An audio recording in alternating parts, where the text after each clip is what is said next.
Olá, graça e paz, muito bom dia, boa tarde, boa noite para você que está comigo aqui no nosso canal, Semeando a Palavra com a missionária Kézia, que sou eu. Como é bom estar com vocês, começando mais um mês, 1º de novembro de 2024, para juntos fazermos nossa leitura bíblica diária. Peço que deixe o seu like, compartilhe esse vídeo com o máximo de pessoas possíveis. Deixe também um comentário, se você for novo ou nova por aqui, se inscreva no nosso canal, ative o sino de notificações para receber também nosso devocional diário, meditar e orar. Hoje nós leremos Lucas capítulos 14, 15, 16 e 17. Portanto, venha comigo sem mais delongas. Lucas capítulo 14, Jesus na casa de um fariseu. Certo sábado, entrando Jesus para comer na casa de um fariseu importante, observavam-no atentamente. À frente dele estava um homem doente com o corpo inchado. Jesus perguntou aos fariseus e aos peritos na lei: é permitido ou não curar no sábado? Eles, porém, ficaram em silêncio. Assim, tomando o homem pela mão, Jesus o curou e o mandou embora. Então ele lhes respondeu: se um de vocês tiver um filho ou um boi e este cair em um poço no dia de sábado, não irá tirá-lo imediatamente? Eles nada puderam responder. Quando notou como os convidados escolhiam os lugares de honra à mesa, Jesus lhes contou esta parábola. Quando alguém o convidar para um banquete de casamento, não ocupe o lugar de honra, pois pode ser que tenha sido convidado alguém de maior honra do que você. Se for assim, aquele que convidou os dois virá e dirá: dê o lugar a este. Então, humilhado, você precisará ocupar o lugar menos importante. Quando, porém, você for convidado, ocupe o lugar menos importante, de forma que, quando vier aquele que o convidou, diga: amigo, passe para um lugar mais importante. Então você será honrado na presença de todos os convidados, pois todo aquele que se exalta será humilhado, e todo aquele que se humilha será exaltado. Então Jesus disse ao que o havia convidado: quando você der um banquete ou jantar, não convide os seus amigos, irmãos ou parentes, nem os seus vizinhos ricos. Se o fizer, eles poderão também, por sua vez, convidá-lo, e assim você será recompensado. Quando, porém, der um banquete, convide os pobres, os aleijados, os mancos e os cegos. Bem-aventurado será você, porque estes não têm como retribuir. A sua recompensa virá na ressurreição dos justos. A parábola do grande banquete. Ao ouvir isso, um dos que estavam à mesa com Jesus lhe disse: bem-aventurado aquele que comer no banquete do reino de Deus.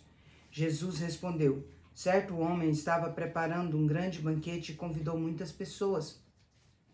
Na hora de começar, enviou o seu servo para dizer aos que tinham sido convidados: venham, pois tudo já está pronto. Eles, porém, começaram um por um a apresentar desculpas. O primeiro disse: acabei de comprar uma propriedade e preciso ir vê-la. Por favor, desculpe-me. O outro disse: acabei de comprar 5 juntas de bois e vou experimentá-las. Por favor, desculpe-me. Ainda outro disse: acabo de me casar, por isso não posso ir. O servo voltou e relatou isso ao seu senhor. Então o dono da casa ficou irado e ordenou ao seu servo: vá rapidamente pelas praças e pelos becos da cidade e traga os pobres, os aleijados, os cegos e os mancos. O servo disse: o que o Senhor ordenou foi feito, e ainda há lugar.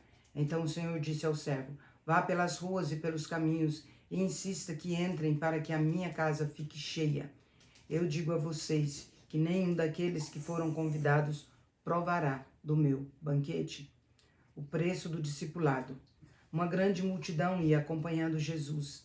Este, voltando-se para ela, disse: se alguém vem a mim e ama o pai, a mãe, a mulher, os filhos, os irmãos, as irmãs e até a própria vida mais do que a mim, não pode ser meu discípulo. Aquele que não carrega a sua cruz e não me segue, não pode ser meu discípulo. Qual de vocês, se quiser construir uma torre, não senta primeiro para calcular o preço e verificar se tem dinheiro suficiente para completá-la?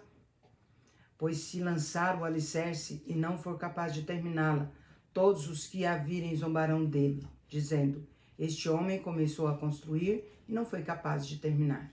Ou qual é o rei que, pretendendo sair à guerra contra outro rei, não senta primeiro e pondera se com 10.000 homens é capaz de enfrentar aquele que vem contra ele com 20.000? Se não for capaz, enviará uma delegação enquanto o outro ainda está longe e pedirá um acordo de paz. Da mesma forma, qualquer de vocês que não renunciar a tudo que possui não pode ser meu discípulo. O sal é bom, mas se perder o sabor, como restaurá-lo? Não serve para nada. Não serve nem para o solo, nem para adubo. É jogado fora. Aquele que tem ouvidos para ouvir, ouça. Lucas capítulo 15. A parábola da ovelha perdida. Todos os publicanos e pecadores se aproximaram de Jesus para ouvi-lo. Contudo, os fariseus e os mestres da lei o criticavam. Este homem recebe pecadores e come com eles. Então Jesus lhes contou esta parábola.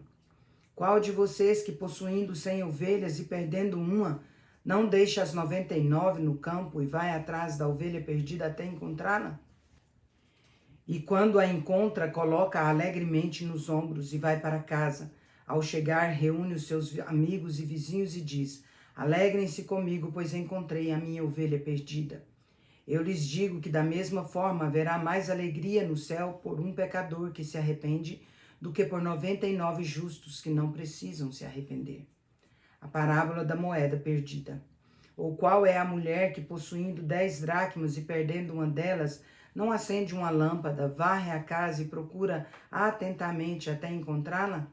Esta, quando a encontra, reúne as amigas e vizinhas e diz: Alegrem-se comigo, pois encontrei a minha moeda perdida.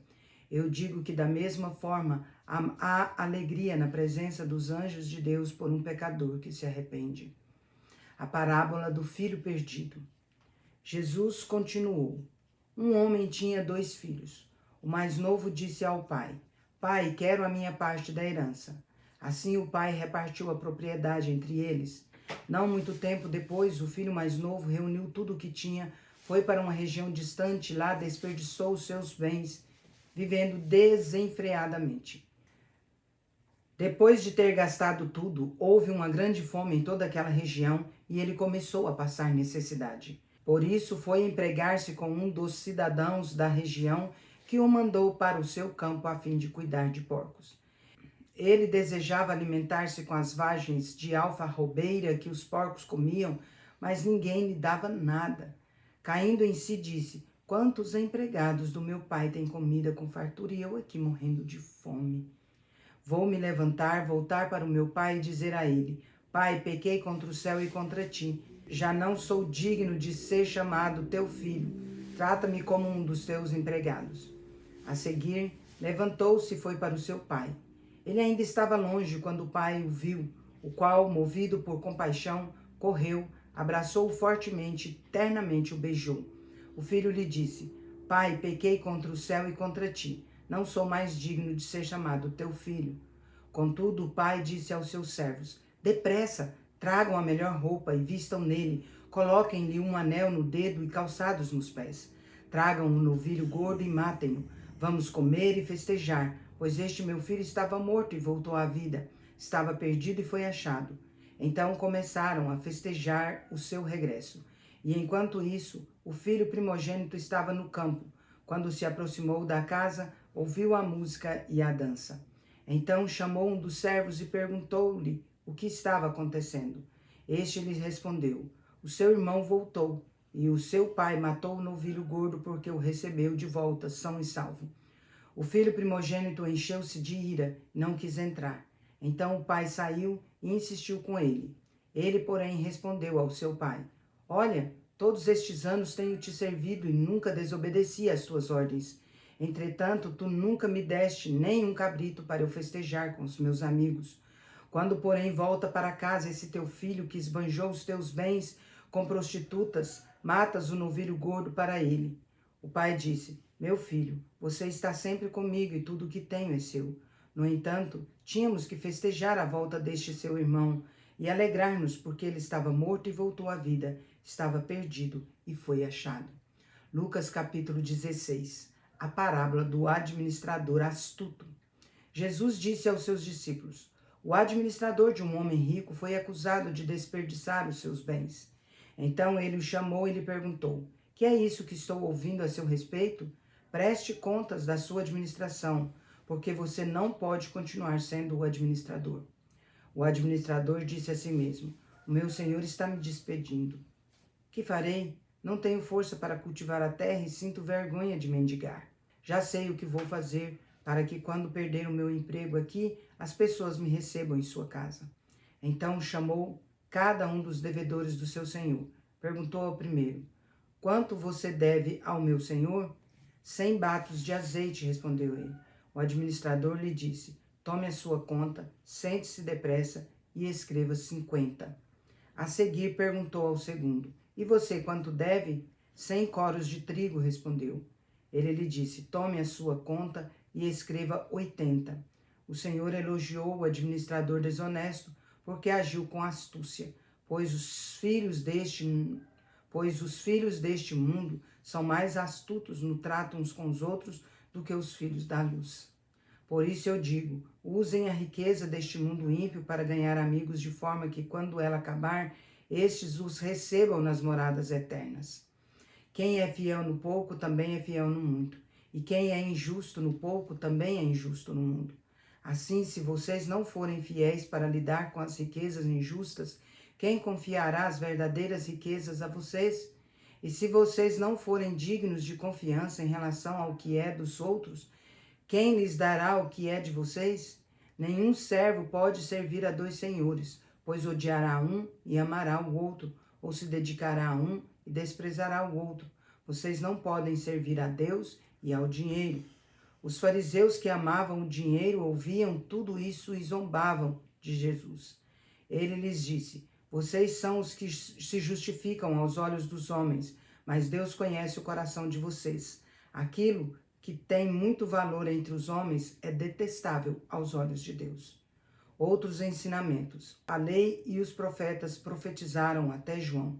Desde então o reino de Deus tem sido pregado e todos tentam entrar nele forçosamente. É mais fácil os céus e a terra desaparecerem do que cair da lei o menor traço. Todo aquele que se divorciar da sua mulher e se casar com outra comete adultério, e o homem que se casa com a divorciada comete adultério. O rico e o Lázaro. Havia um homem rico que se vestia de púrpura e de linho fino, vivia no luxo todos os dias. Diante do seu portão fora deixado um mendigo chamado Lázaro, coberto de chagas, que ansiava comer o que caía da mesa do rico. Até os cães vinham lamber as suas feridas. Chegou o dia em que o mendigo morreu e os anjos o levaram para junto de Abraão. O rico também morreu e foi sepultado. No Hades, onde estava sendo atormentado, ele olhou para cima e viu Abraão de longe, com Lázaro ao seu lado. Então chamou: Pai Abraão, tem misericórdia de mim, e manda que Lázaro molhe a ponta do dedo na água e refresque a minha língua, porque estou sofrendo muito neste fogo. Abraão, porém, respondeu: Filho, lembre-se de que durante a sua vida você recebeu coisas boas e Lázaro coisas más. Agora, porém, ele é consolado e você atormentado. Além disso, entre vocês e nós há um grande abismo, de forma que os que desejam passar do nosso lado para o seu, ou do seu para o nosso, não conseguem. Ele respondeu: Então eu te suplico, Pai, manda Lázaro ir à casa do meu pai, pois tenho 5 irmãos. Deixa que ele os advirta, a fim de que não venham também para este lugar de tormento. Abraão respondeu: Eles têm Moisés e os profetas que os ouçam. Não, pai, Abraão disse. Se alguém entre os mortos for até eles, então se arrependerão. Abraão respondeu: Se não ouvem Moisés e os profetas, tampouco se deixarão convencer, ainda que ressuscite alguém dentre os mortos. Lucas capítulo 17. O pecado, a fé e o dever. Jesus disse aos seus discípulos: É inevitável que aconteçam coisas que façam o povo pecar, mas ai daquele por meio de quem elas acontecem. Seria melhor que ele fosse lançado no mar com uma pedra de moinho amarrada no pescoço, do que induzir a pecar um desses pequeninos. Tomem cuidado, se o seu irmão pecar, repreenda-o, e se ele se arrepender, perdoe-lhe. Se pecar contra você 7 vezes no dia e 7 vezes voltar a você e disser, estou arrependido, perdoe-lhe. Os apóstolos disseram ao Senhor, aumenta a nossa fé. Ele respondeu, se tiverem fé do tamanho de um grão de mostarda, poderão dizer a esta amoreira, arranque-se e plante-se no mar, e ela obedecerá.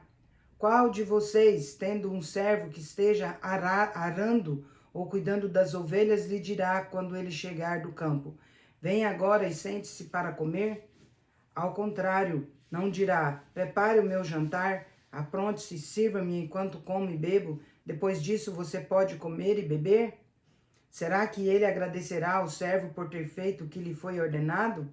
Assim também vocês, quando tiverem feito tudo o que for ordenado, devem dizer, somos servos inúteis, apenas cumprimos o nosso dever.